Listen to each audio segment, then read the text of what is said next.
Before we jump into this video, this is going to have spoilers. Yeah, so if you haven't seen like even Halloween Kills and you haven't seen Halloween Ends, don't watch this because we're going to tell you things that happen. You've been warned. I met this 6-year-old child with this blank, pale, emotionless face and the blackest eyes, the devil's eyes.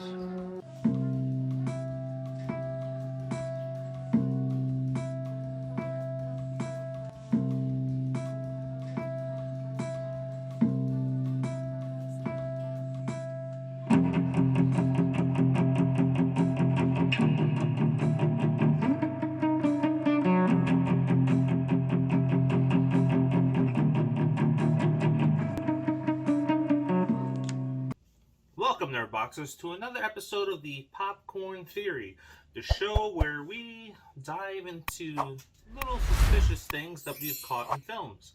Now, it's been a little over 24 hours that I had to sit and stew on why they did what they did in Halloween Ends. But during the film, there was a few things that kind of jumped out at me that I've said to you, it's like, So we're going to dive into why Halloween Ends may actually be a brilliant film.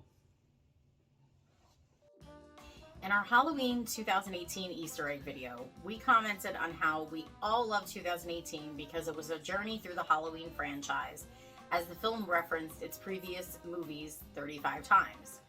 While that journey through time may seem far-fetched, here is a cleverly placed Easter egg that kind of confirms it. TV show that was playing in the woman's house with the pink robe was Voyager, which is about time travel, which is what we're doing in this movie. As we went through our Easter egg videos, we kept tally of how many times the other movies were referenced. There was really no reference to Halloween 6, The Curse of Michael Myers. Now, while I didn't think there was something in 2018 that referenced Halloween 6, there are now 3 things that point me back to it that also set up this entire trilogy.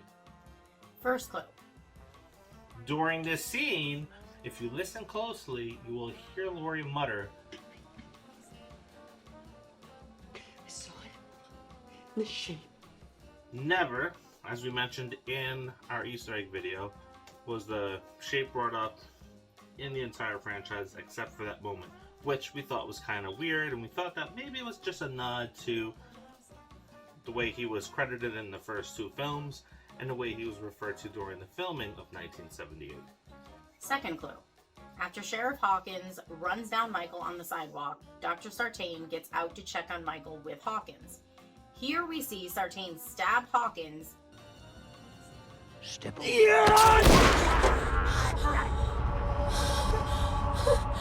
and don the mask.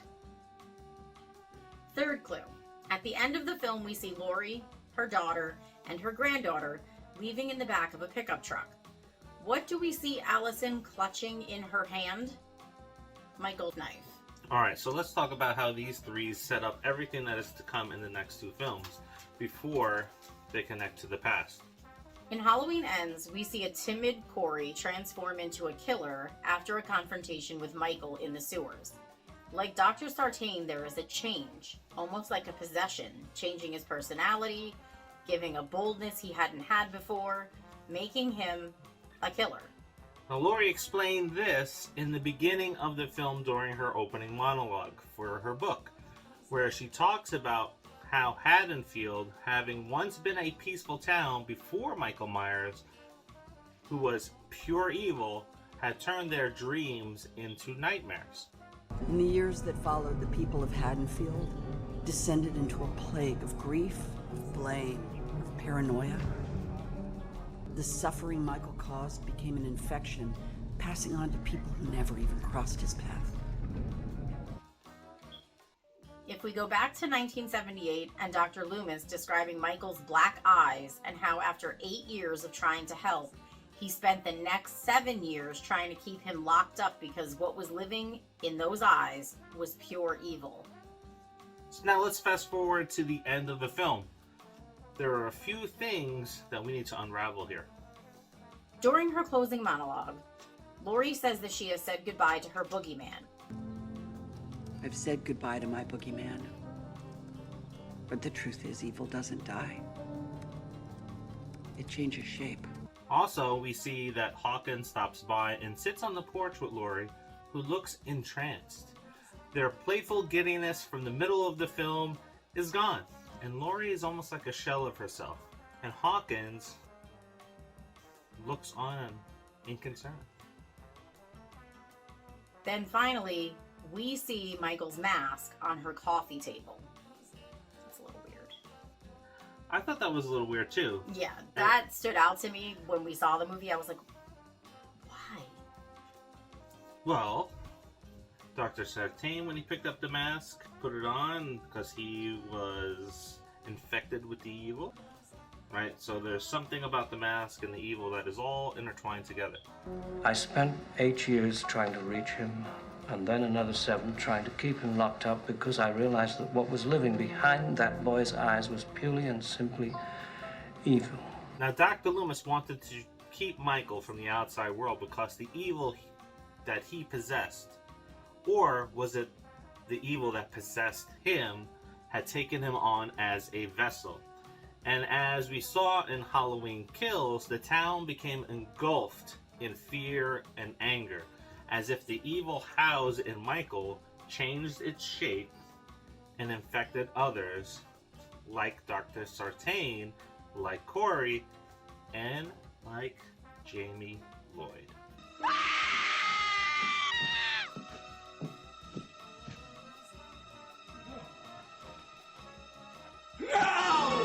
Yes, I said Jamie Lloyd because the Cult of Thorn is clearly the underlying theme in the Halloween Ends trilogy, which is why this movie is so divisive. No one is saying that the Cult of Thorn exists or that there is a curse. But remember, Laurie's opening monologue. The suffering Michael caused became an infection, passing on to people who never even crossed his path. The Cult of Thorn's calling card, the Mark of Thorn, is a rune stone, Thurasaz. This rune represents the forces of chaos, that which we fear, the powerful emotions and drivers lurking beneath the surface. A giant, a thorn, a powerful, uncontrollable force. And what have we seen in the requel trilogy? A force, a curse, and it's slowly spreading through the town of Haddonfield. Now, if you're not convinced, let's dive into who the Cult of Thorn is, just in case you skipped over those movies. The Cult of Thorn is tied to Druid lore, and the Curse of Thorn is related to a constellation that could appear during Halloween, bringing a plague of death to the Druid tribes. To prevent this from happening, one family was chosen to bear the curse. This curse would require that bearer would sacrificially murder their entire family in order to spare the Druids of a dark fate. I know, maybe it seems far-fetched. I know you are like 50-50 on it.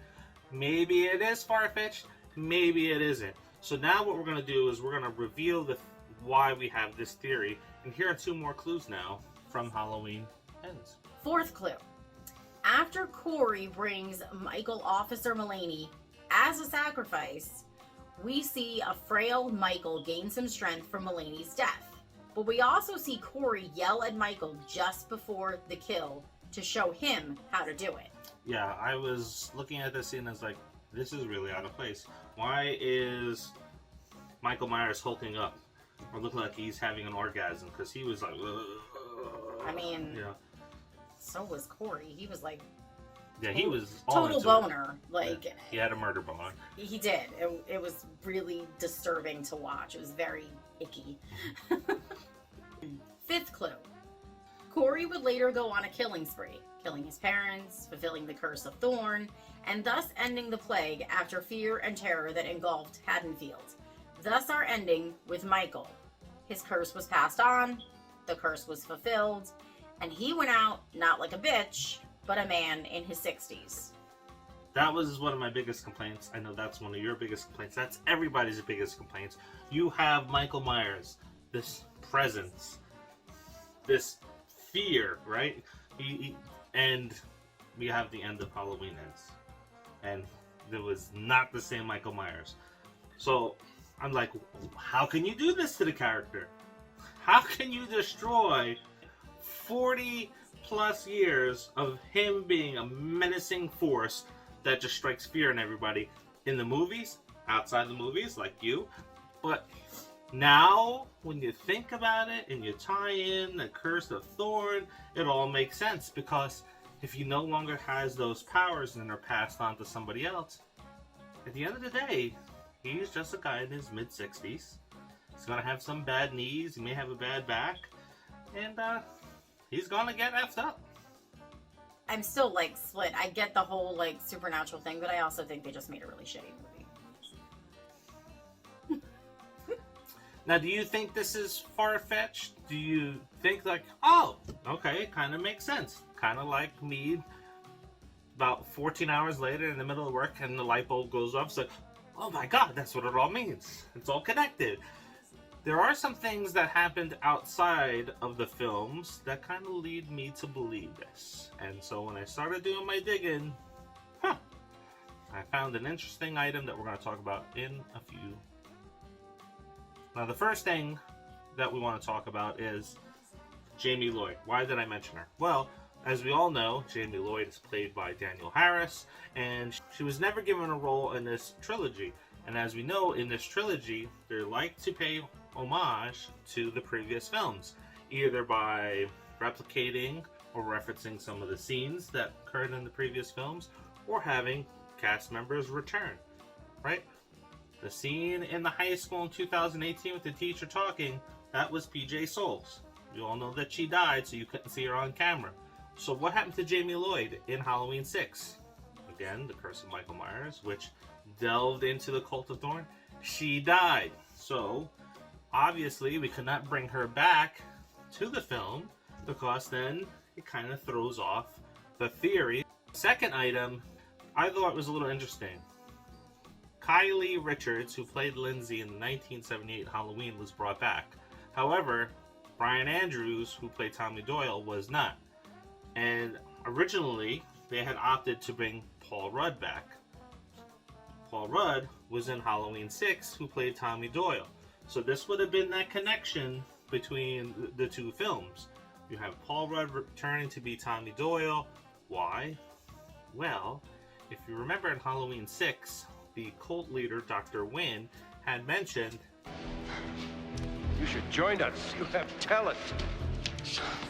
Also, if you're thinking, it's like, well, they didn't want to bring back Brian Andrews and they can only bring back Kylie Richards because she's the only one that played Lindsay. Remember, there was a second Lindsay in Halloween 5 too. So there was 2 Lindsays and there was 2 Tommy Doyles before this trilogy hit. The final piece of the puzzle, which is the most interesting one, and I didn't know about this before writing this. I just happened to do the digging to see if I could tie some things together, like the meaning of the rune stone. This is the most interesting piece. Tim Wagner, shortly after the film came out, or right around when the film came out, released the novel version of Halloween Kills. In that version, Tommy Doyle bears the mark of Thorn, meaning he was a member of that cult. Tommy Doyle, being the instigator in Halloween Kills, could have been his way of having Michael killed and forced to pass the curse on. After all, Michael no longer had family left to kill, and in Halloween 6, the Cult of Thorn was trying to pass the curse on to another. They were stopped, and with Michael locked up in Smith's Grove, he was safe from being killed by the cult in order to pass the curse to another vessel. But why was Michael said to be imprisoned for 40 years? This is the baffling part, right? So here is the possible gap in the whole entire theory, but Haddonfield is slightly corrupt because the Cult of Thorn has residents that live in Haddonfield that are a part of that cult. We can only imagine, maybe it's a small handful, it's a small town, or maybe it's the majority of the town. So here, what could have happened after those other films in the franchise's history, so Loomis could have been trying to expose them. And we see it today with all the conspiracy theories and the truth and the lies that are told by media and today and social media and everything, people could have just said, hey, dude, you're nuts. You know, Michael's finally gotten into your head. You're crazy. We don't believe you. There's no cult in Haddonfield. You've finally cracked after all these years. Maybe this was a cover-up by the Cult of Thorn so that they would not be revealed, right? There are rumored to be lots of these little groups in our world today, like the Illuminati and other ones. So it's not that far-fetched when you think about it. Cult of Thorn is operating in secret. Loomis figures it out. He tries to go public. They smear him and they ruin his reputation, and they go back into the shadows while Michael is locked away. So what do you think? You still think it's crap? Yeah, I still think it's crap. I don't know, I'm on the fence. I have to go back now and watch 4, 5, and 6. 6 being the director's cut. Then I have to watch 2018. I have to watch Kills, the director's cut, and then watch this to see if it all ties together. But I think the Cult of Thorn was behind this the whole time, and that's why it doesn't really make sense, because they kind of just touched on it. They didn't just blatantly say it. And I think one of the reasons is because of the disdain that people have for the Cult of Thorn. They just didn't want to call that out right away. But to me, I think it's interesting. I think if this theory is actually true, then I think it's actually brilliant. Yeah, I think it's just trash. That's it. Alright, so you heard the theory. Does it change your mind on the film? Does it not change your mind on the film? Do you think I'm crazy? Just drop it in the comments. If you still think it's trash, that's fine. Again, there's different flavors of horror. Some people love this Halloween movie. Some people hate this Halloween movie. Well, maybe a lot of people hate this Halloween movie. But remember, at the end of the day, everybody loves a bad movie or a good movie. And somebody else just is like, I don't get you. Why do you like that? Well, I mean, as far as loving a bad movie, there's a difference between, like, a cheesy bad movie that, you know, it's just whatever. And then there's something that's, like, supposed to be part of a huge franchise, and it just sucks. It's not Jeepers Creepers Reborn bad. I think Danny McBride should have kept his freaking paws out of it. Oh, 18 was good. I think this is the Cult of Thorn. Anyway, don't forget, it is the quest for 5,000 subscribers, and you can help us get there by liking, subscribing, and sharing. Yes, please do that. So we appreciate our subscribers and our nerd boxes that have already tuned into the channel. If you watch our videos and it's showing up in your feed, just double check to make sure that that button is hit. And every video that hits 100 likes, 100 comments, you have a chance to win a fabulous prize. And when we hit 5,000... Is Vanna gonna give it to them? Yes, she's gonna flip the letters over and show the person's name. So now that I said that, I am committed to making a video of that. When we hit 5,000 subscribers, you have a chance to win this box of Strawberries and Scream that is only available in the UK. We had it shipped here. Several boxes were damaged. But this one here is signed by Matthew Lillard and David Arquette. So help us grow, help be a part of an indie channel growing into something bigger. And until the next, see ya.